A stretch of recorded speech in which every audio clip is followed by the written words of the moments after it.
আসসালামু আলাইকুম। Schooling for BNP 6। আমি এই পর্বে আলোচনা করব কারোর ভুল দেখে নিজেদের শিক্ষা নেওয়া।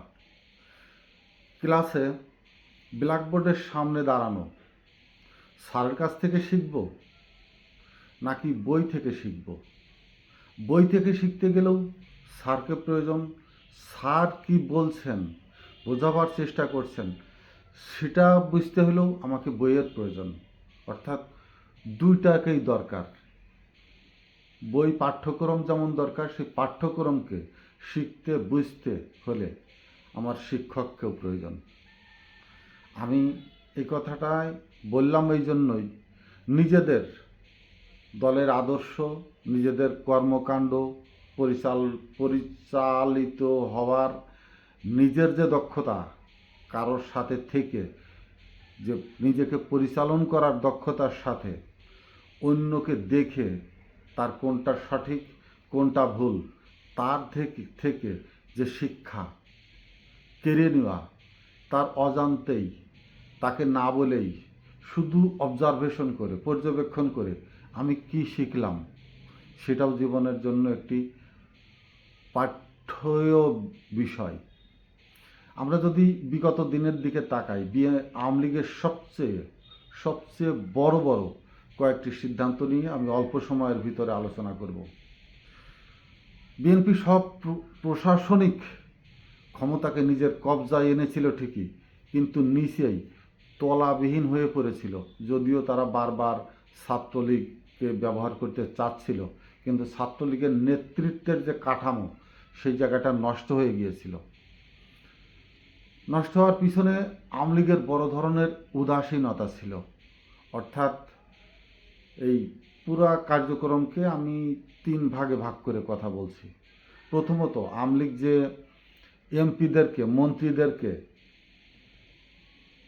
ধারাবাহিকভাবে পর্যায়ক্রমে নির্বাচিত করে নিয়ে যাচ্ছিলেন, পুরোটাই ছিল একেবারে পারিবারিক তন্ত্রের ভিতরে। পুরাটা, অর্থাৎ ৭১ সালে তাদের অনুসারী অনুগামী কারা ছিলেন, শুধু সেই সব পরিবার থেকেই এমপি নির্বাচিত হচ্ছিলেন, মেয়র হচ্ছিলেন, উপজেলা চেয়ারম্যান হচ্ছিলেন। অর্থাৎ বংশীয় ধারায় এটা এমন এক পর্যায়ে চরমভাবে পৌঁছে গিয়েছিল যে এক শেখ পরিবারই মিনিমাম 20 জন সংসদ সদস্য হয়েছিল, শুধু শেখ পরিবারের গোষ্ঠীগতভাবেই।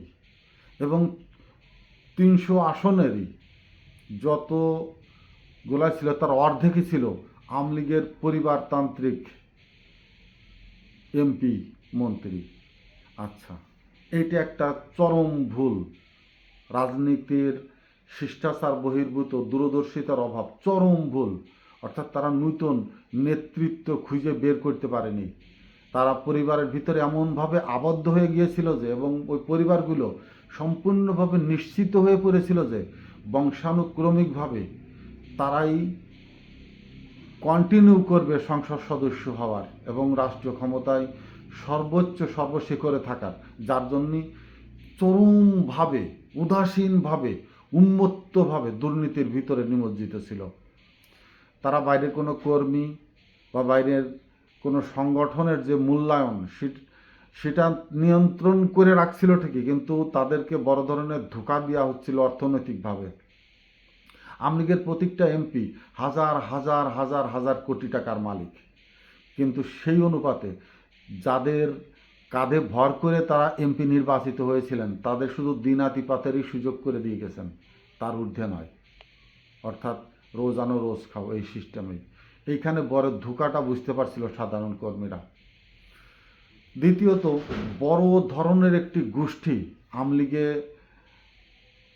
এন্ট্রি করা হয়েছিল, যারা ফ্লাইং, অর্থাৎ কেউ কেউ আছেন নিজেদের ইমেজ দিয়ে প্রতিষ্ঠিত ব্যক্তি, যেমন মাশরাফি বিন মুর্তজা বলেন, মাগুরা সাকিব বলেন, মমতাজ বলেন, ফেরদৌস বলেন, চিত্রনায়ক ফারুক, এই ধরনের অনেকগুলো আরও আছে।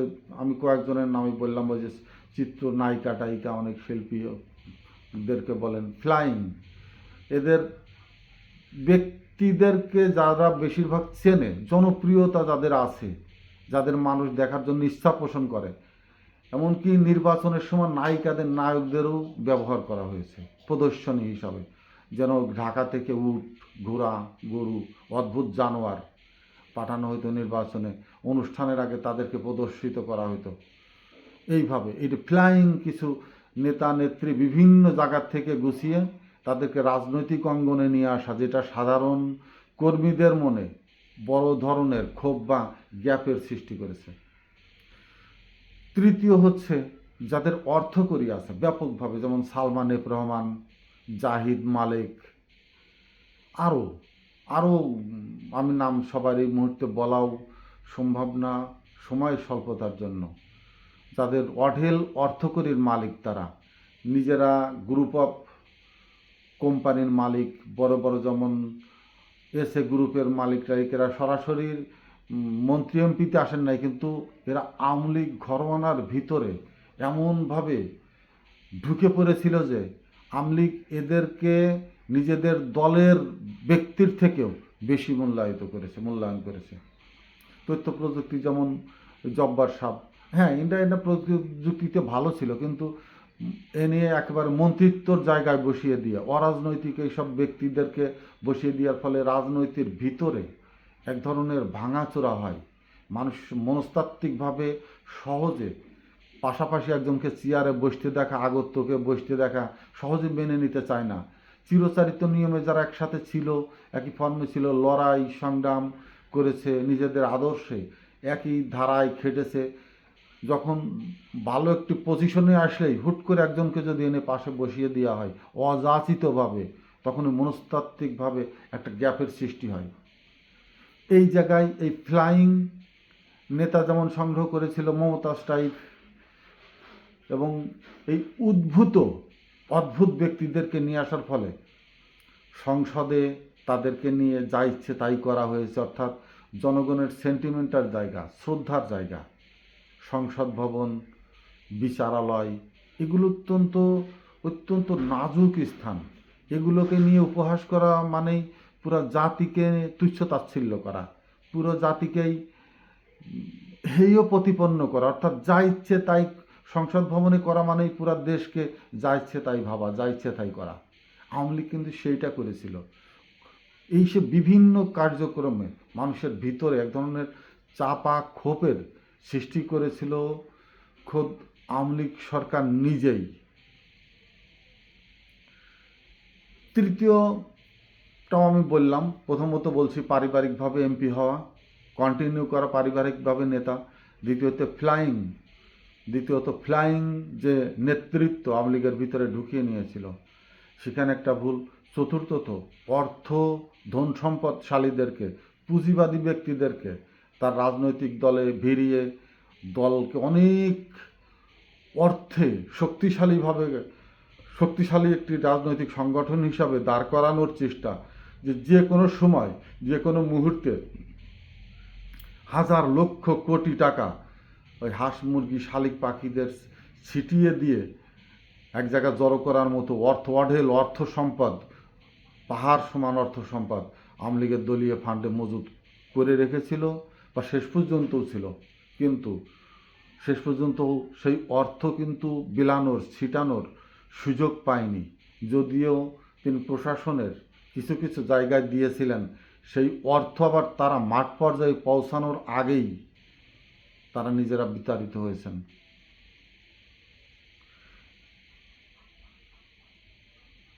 চতুর্থত একেবারেই রাজনৈতিক শিষ্টাচারকে অবজ্ঞা করে, ঘৃণা করে নিজের ব্যক্তিগত অভিমত ওপেনভাবে জনগণের দিকে ছুড়ে দেওয়া, জনগণকে যাতা করা। বড় ধরনের একটি অংশকে, আপনি যত বড় নেতাই হন, যে জায়গায় থাকেন না কেন, আপনার যেখানে যত বড় নেতা হবেন, সর্বোচ্চ উচ্চ আসনে উপনীত হবেন, আপনার কথা পরিমার্জিত এবং পরিমাপযোগ্য হওয়া উচিত। শব্দ চয়ন, শব্দ উচ্চারণ, বডি ল্যাঙ্গুয়েজ বলেন, বাচনভঙ্গি বলেন, মুখ আবয়ব যেটা, সেটা অনেক কিছু নির্ভর করে যখন আপনি মিডিয়ার সামনে কথা বলবেন। একজন রাষ্ট্রপ্রধান হয়ে, একজন দেশ প্রধান হয়ে, একজন দলের প্রধান হয়ে যেমন কথাবার্তায় সংযত হওয়া উচিত, ভাষার দিকে সতর্ক থাকা উচিত, তেমনি যে কোনো পরিস্থিতিকে খুব সুন্দরভাবে নর্মালাইজ করে ডেলিভারি দেওয়ার মতো ক্ষমতা থাকতে হবে নেতাদের। যেটা শেখ হাসিনা শেষের দিকে এসে মানে তিনি গর্বে এবং আত্ম অহংকারে এতটাই দাম্ভিকতায় পৌঁছেছিলেন যে যে কোনো শব্দ তিনি অত্যন্ত তুচ্ছ তাচ্ছিল্যের সাথে মিডিয়ার সামনে জনগণের দিকে ছুড়ে দিতেন।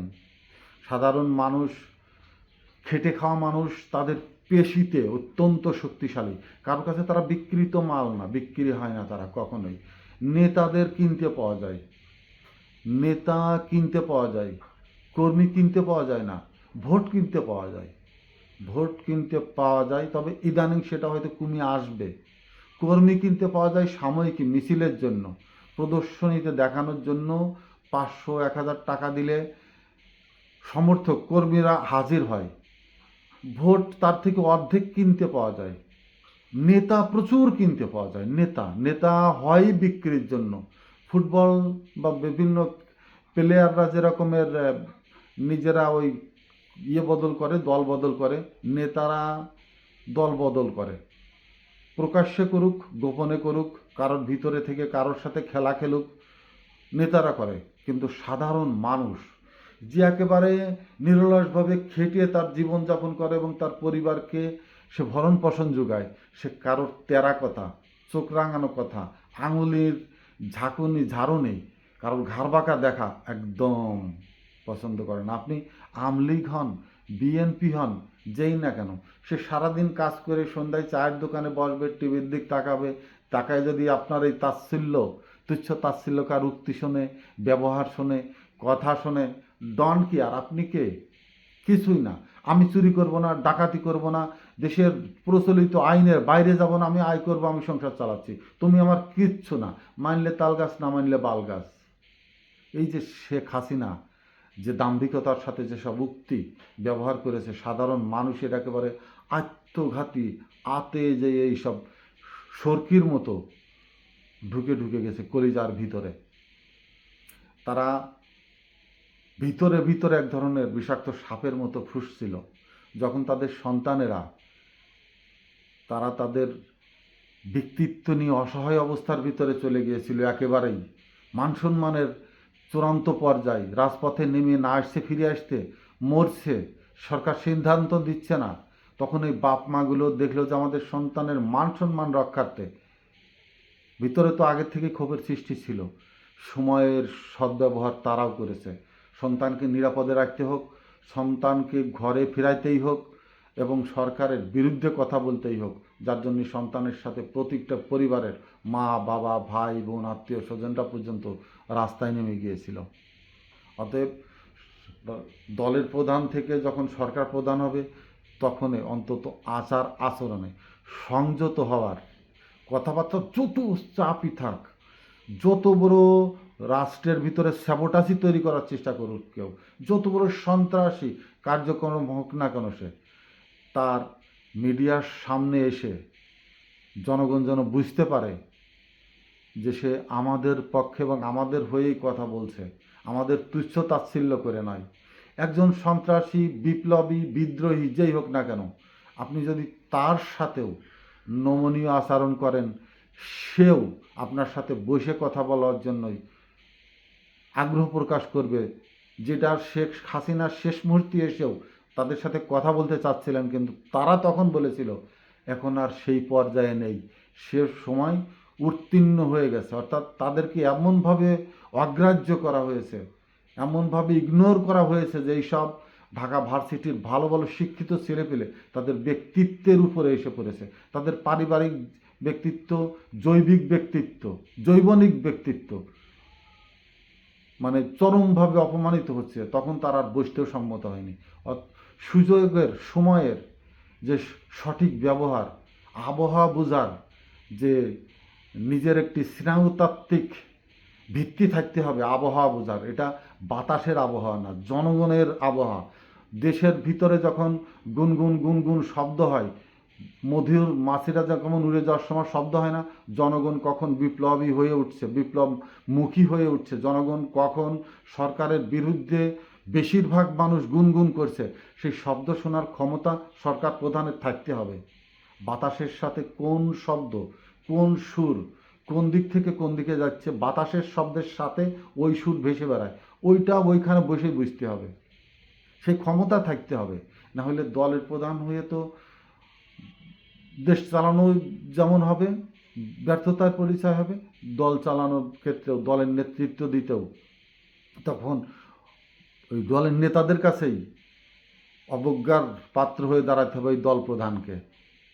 অতএব আমলীগের যে গুরুতর যে কয়েকটি ভুল, অর্থাৎ নিচে ছেড়ে দিয়ে শুধু উপরে ধরে রাখার চেষ্টা, সাধারণ মানুষকে ছেড়ে দিয়ে প্রশাসন নির্ভর সরকার গঠন করা, অস্ত্রধারী কোনো বাহিনী নির্ভর সরকার গঠন করা জনগণকে ছেড়ে দিয়ে, এই ভুলগুলো থেকেই বিএনপি যদি শিক্ষা গ্রহণ করে, জনগণ নির্ভর, জনগণকে বিশ্বাস করতে হবে এবং বিশ্বাসের জায়গাটা যেন তৈরি হয়।